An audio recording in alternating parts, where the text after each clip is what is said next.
In current times, without any doubt, I can say that fashion industry is one of the most sorted profession in the world. And beauty pageants like Miss World, Miss Universe not only prove how alluring a lady can be, but they also prove the proverb right, beauty with brains.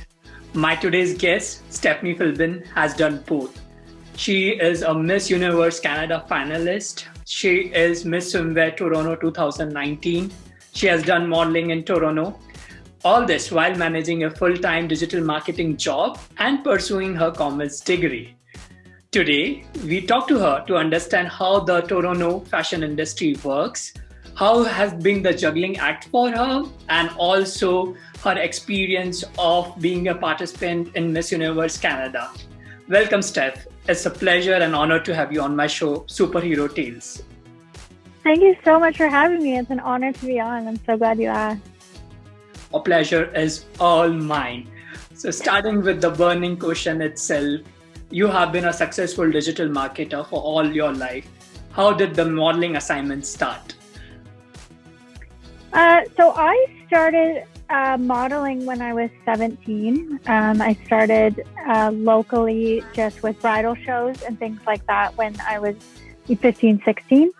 And from there, it kind of grew into fashion shows, and then it went into pageants. But I really just started very, very small, doing bridal shows, very, very small shows, and then progressed from there. That is awesome. And let's say a layman wants to start something related to modeling, how he or she should proceed with it.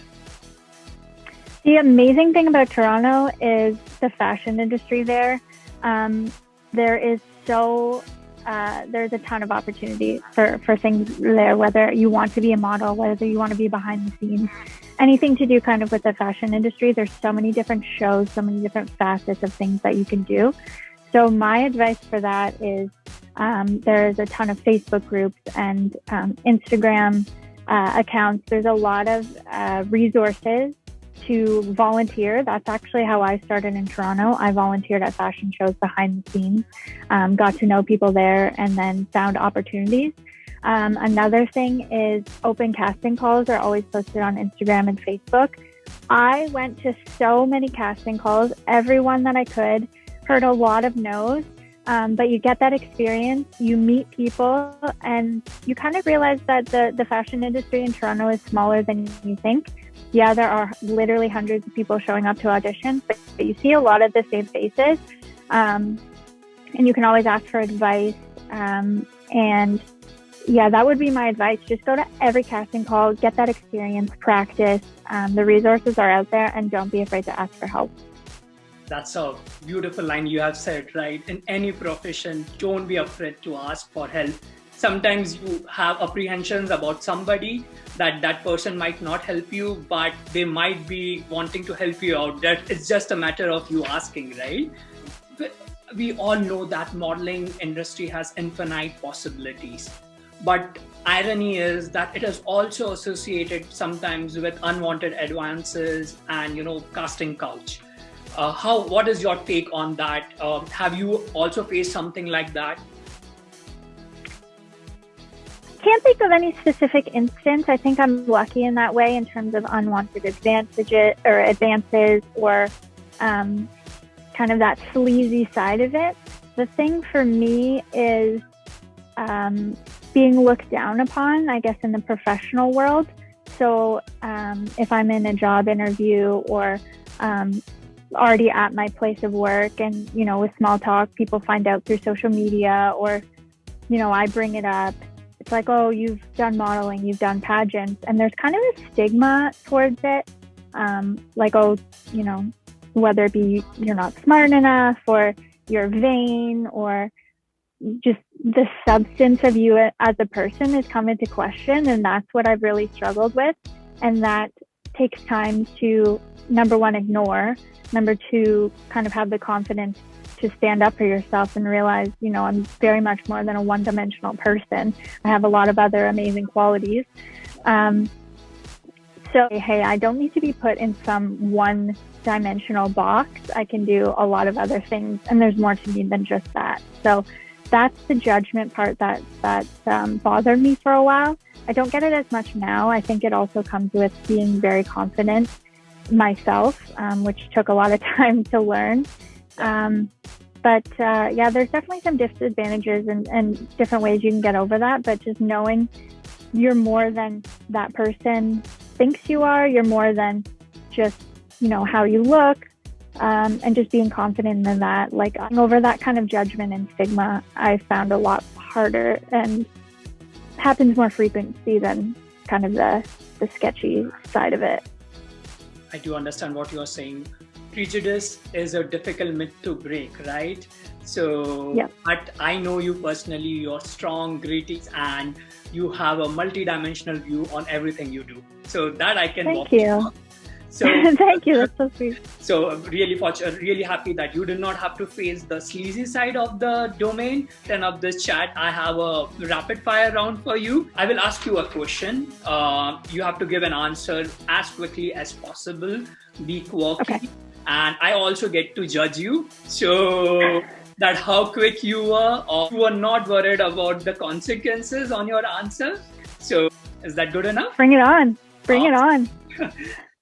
Winning the Miss Universe title or walking in Paris Fashion Week, what would you love the most? Paris Fashion Week.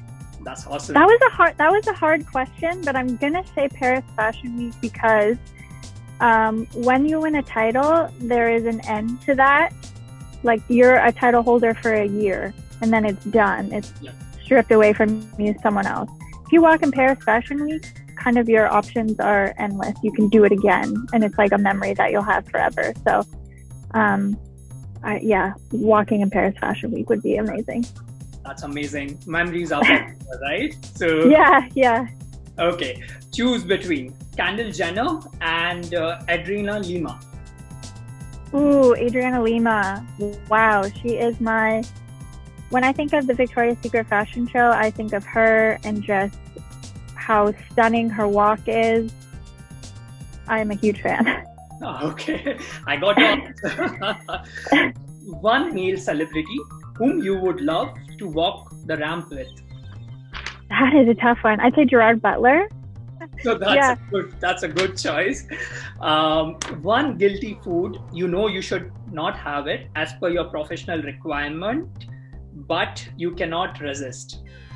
That's easy. Chocolate. I cannot look at chocolate and not eat it. I love chocolate. Awesome. A crush which has not changed from the childhood. Can I say Gerard Butler again? I had such a crush on him because he was the Phantom in Phantom of the Opera. So when that movie came out, I was a teenager, and it's... For sure. Yeah. Say, Steph, you were very quick, rapid, and I will give you a 9 out of 10 on your performance. Well done. Thank you. So, okay. People have adored models' fitness and beauty for ages, right? So is there a special regime you have to follow in fitness and your self-care that, makes you fresh and alluring in every fashion show you do? Me personally, I feel like it was a lot of ups and downs between dieting and eating right. And when you're in a pageant like Miss Universe Canada, they are very strict on working out, eating right. For me, to feel good and feel healthy, then diet or not eating certain things. So I worked out to feel good, not necessarily to slim down or because I worried about how I looked on stage. I wanted to feel strong and feel good. There were definitely times where I love pizza, so I would eat pizza and then feel guilty about it. And it was hard to retrain my brain to be like, it's okay to eat pizza. So for me, I'm not so much into diets or cutting things out. It's feeling good and feeling confident is a lot more important. That does make sense, right? If you're comfortable in your skin, that would show up on your screen or when you walk on the ramp. How has been your experience in participating in Miss Universe Canada? What were your preeminent memories associated to that? That whole thing was crazy. to preface that was the first pageant I had ever done. And that is the biggest pageant in Canada, because whoever wins that goes on to represent Canada at Miss Universe. So that is huge. So saying that, I had no experience going in. I kind of had, if I'm being completely honest, a little bit of ulterior motives when I went in, because I had met a girl who had competed at Miss USA, and I had never thought about pageants before that, and she had told me about how pageants kind of gave her a platform and people took her more seriously, and she wanted to use it to further her career. Yep. And at the time, I kind of wanted to do the same. And at the time, Sarah Burchell was the Miss Universe Canada, and she was all over the news because people were body shaming her and calling her fat. So for me, it's like, Sierra is beautiful. She made top 10 on Miss Universe, top 9 actually. She did really well. So I wanted to kind of fight against what the media was doing to these girls. And at the same time, if this came with something I could put on my resume, meet new friends, like it was just something I decided I wanted to try, and not necessarily about the pageant itself or winning or going to Miss Universe. As going in, so to preface it, you have, I think, about 4 interviews, or phone calls rather, actually, and then 2 in person. And the final in-person one is with a group. So you're with a group of girls, and the director of Miss Universe Canada is there. And it's kind of like what you just did. It's like rapid fire questions. Yep. But it's very serious ones. I remember one of my first questions was, what is your stance on abortion? And it's like, oh my gosh, you're really getting into it. They really want to know, can you think on your feet? Do you have opinions? Do you have a brain? Stuff like that. So is about 6 to 8 months of rehearsals. Okay. Every other Sunday. So it's kind of like your life is committed to this.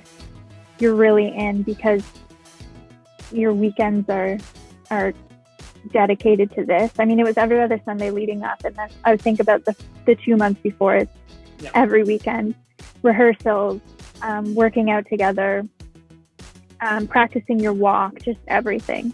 Yeah. Then when it comes to pageant week, you have 7 days where you're all together in a hotel. Yeah. More rehearsals every day, events, appearances. And really what that's doing is it's seeing how you do under pressure, seeing how you do as a group. We barely slept. On average, we get like 3 hours of sleep a night. You're up at 4 or 5 a.m. every single day. You have to have full makeup on. You have to dress well. And like I said, it's just preparing you for Miss Universe, for whoever wins. Yeah. It was the most fun, but also the most stressful situation I've ever been in, because you're surrounded by all these girls. No one's sleeping. Yeah. You're stressed. So it was a lot of fun. I'm so glad I did it. But at the end of the day, looking back, I have no regrets. I had a great time. I met amazing friends. I learned a ton. Like, the confidence that I gained, you're standing up there in a bikini and you're having people judge you. Like, there is never going to be a situation again. Like, once you do something like that, you don't care about what people think about you anymore. Like, that is the scariest situation. After that, you can handle anything. So I learned a lot from it. I had a lot of fun. Yeah, it was a really, really fun learning experience.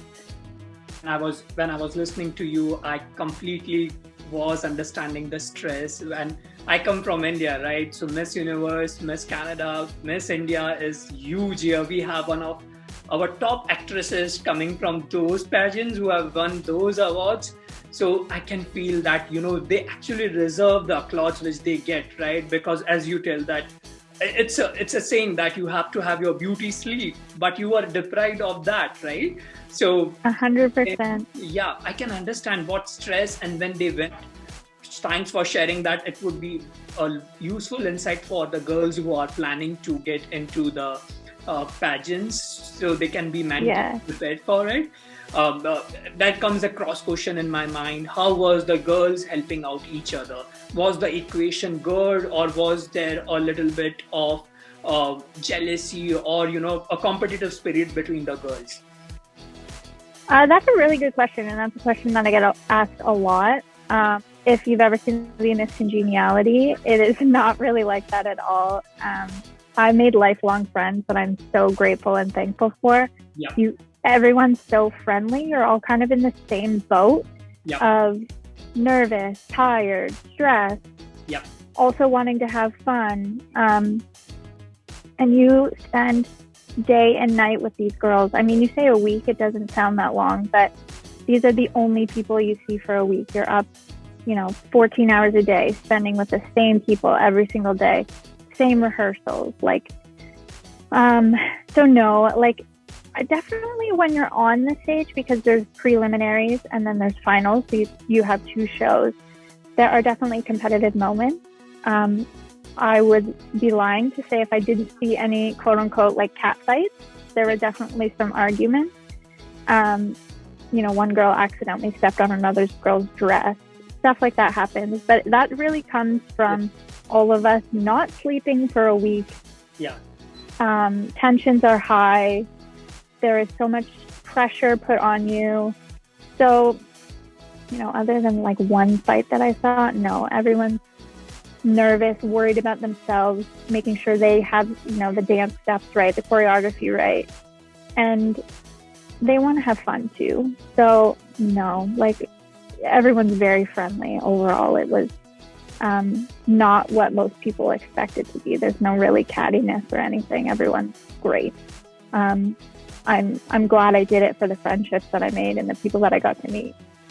That's a beautiful answer, Steph. That actually will help to break the prejudice that, let's say two models cannot be friends, two participants of beauty pageants cannot be friends. So that does help to, somebody coming it from the horse's mouth itself, you have been on the inside. So that is actually really helpful. And also people like us, which have never gone into that hall also, right? So the atmosphere in the back room, that does help us a lot. So it's really cool specifically for Miss Universe Canada or for Miss World or any pageant that you participate in. You're there when the winner gets crowned. And especially it's really cool if you're friends with that person or got to know that person during pageant week. Yeah. And then you get to watch them on TV, either whether it be Miss Universe, Miss World.